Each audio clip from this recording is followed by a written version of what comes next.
یہ خالد صدیق ہیں جی، لاہور سے، وہ کہتے ہیں خبر کے مطابق لندن میں لیگی کارکنوں نے اب جمائما گولڈ سمتھ کے گھر کے باہر آئے روز مظاہرے کرنا شروع کر دیے۔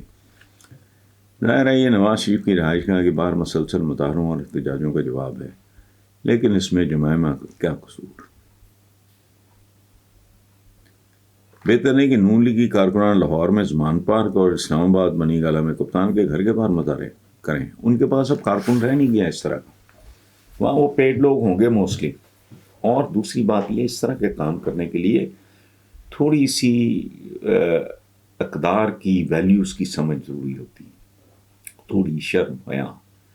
یعنی اگر سچی بات آپ اب جو ہمارے معیار ہیں ہمارے معاشرے کے دیکھو تو جمائما کے ساتھ تو زیادتی ہوئی ہے نا، تو اگر اس کے گھر جا کے اگر آپ اس کا بدلہ چکانے کی کوشش کر رہے ہو تو آپ کی اللہ ہی حافظ ہے۔ لیکن بہرحال یہ ہمارا نیشنل کیریکٹر ہے، اس میں تربیت کی شدید کمی ہے۔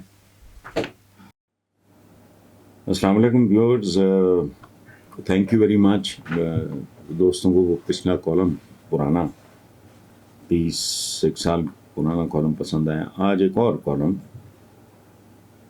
یہ شائع ہوا تھا خبریں اخبار میں 27 فیبروری 1993، 27 فیبروری 1993، تقریباً 30 سال ہو گئے۔ اس کالم کا عنوان ہے باہروں پتھر اندروں ریت، باہروں پتھر اندروں ریت۔ کالم شروع کرتے ہیں جی۔ سارا سیٹ اپ ہی 2 نمبر ہے۔ کیا جملہ ہے، 30 سال بعد بھی اس ملک پہ ایسا فٹ بیٹھ رہا ہے۔ سارا سیٹ اپ ہی 2 نمبر ہے، سارا نظام ہی 2 نمبر ہے۔ یہ کتاب ہے، اس میں چھپا ہوا ہے، 30 سال پرانا کالم ہے اور خبریں اخبار میں شائع ہوا تھا۔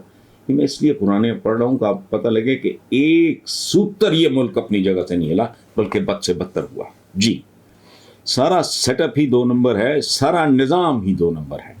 2 ٹکے کی شاعری نہیں ہوتی، 2 کوڑی کی نثر نہیں ہوتی، اور ٹکے بٹی کوڑیوں کے مول بکنے والے دباچہ فروش دانشور تکلفاً، احتیاطاً اور مروتاً اسے عظیم شاعری اور عظیم نثر پارہ قرار دے دیتے ہیں۔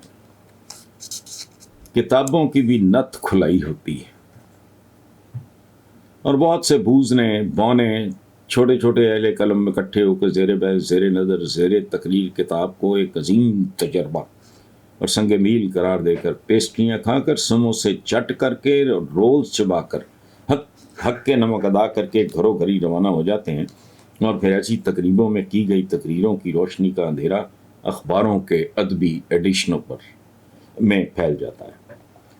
عام سادہ اور معصوم قاری اس قے کو خوراک سمجھ پہ اس پہ جھپٹتا ہے اور یوں 2 نمبر کے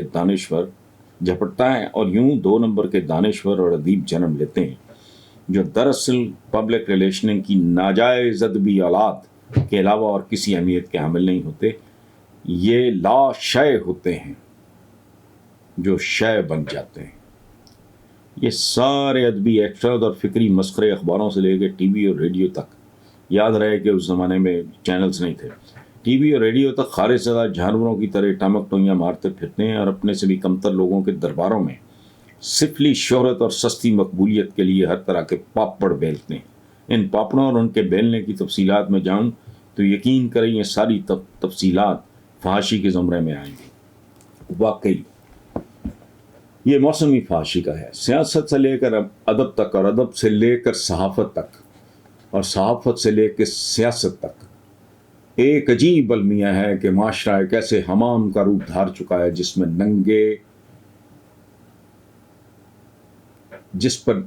ننگے پر نہیں، ستر پوش پر انگلیاں اٹھائی جاتی ہیں۔ جو اریاں ہو چکے ہیں ان پہ نہیں، جو بالباس ہیں ان پہ انگلیاں اٹھائی جاتی ہیں۔ بے عزت باعزت ہیں، بے غیرت باغیرت ہیں، بے نام نامور ہیں۔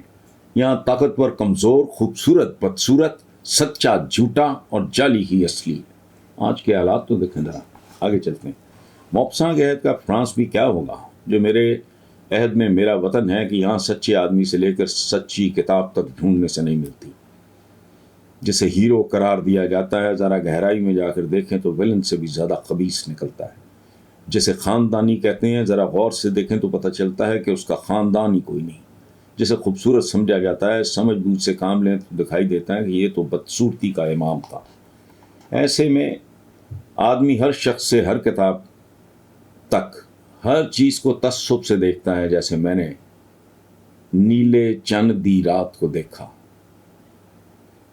قائد اعظم یونیورسٹی کی پروفیسر راشد حسن رانا کی کتاب نیلے چند دی رات کو بھی میں نے اس تعصب سے دیکھا، بلکہ سچ پوچھیں تو کتنے ہی دنوں تک اسے دیکھا ہی نہیں. لیکن پھر جب نظم نیلے چاندی رات میں اترا تو یوں محسوس ہوا جیسے مجھے زہر چڑھ گیا ہو، جیسے نیلے چاند کی نیلاہٹ مجھ پہ طاری ہو گئی ہو اور یہ سارا زہر میری رگوں میں پھیل گیا ہو. اس چھوٹی سی کتاب میں صفحے صفحے پہ آئینے بکھرے ہیں، اور آئینے بھی ایسے ہیں جس پر چہرے ہی نہیں ماضی، حال اور مستقبل یعنی زمانے بھی دیکھے جا سکتے ہیں. اس کتاب کی ایک مختصر ترین نظم مجھے مسلسل ہانٹ کر رہی ہے. یہ نظم واقعہ بھی ہے اور حادثہ بھی، بلکہ سچ پوچھیں تو یہ تعارف ہے، ہمارا تعارف خود اپنے ساتھ. یہ نظم خلاصہ ہے ہماری ساری صورتحال کا. اصلیت کے عنوان سے لکھی گئی یہ نظم ہمارے ماضی قریب اور حال کا خلاصہ ہے. خدا نہ کرے یہی ہمارا مستقبل بھی ہو کہ ریت کا تو مستقبل ہی ذرہ ذرہ ہو کے بکھر جانا ہوتا ہے. خود اپنے آپ کو جاننے پہچاننے کے لیے اپنی حقیقی صورتحال کو کے بھرپور ادراک، بلکہ اس کی نزاکت کی سطح کے غیر سطحی اندازے کے لیے جتنا ممکن ہو اس نظم پہ غور کیجئے. اس کوزے میں ایک نہیں کئی تند و تیز دریا بند ہیں اور آپ ڈوبنے کا رسک لیے بغیر اس کی گہرائیوں میں اتر سکتے ہیں. یہ نظم صرف 2 مصروں پر مشتمل ہے: باروں پتھر اندروں ریت، اے جے ساڈا سارا پیت. یہ ملک 30 سال پہلے یہ کالم لکھا تھا، آج یہ ملک کہاں کھڑا ہے؟ ایک بار پھر شعر سن لیں: باروں پتھر اندروں ریت، اے جے ساڈا سارا پیت.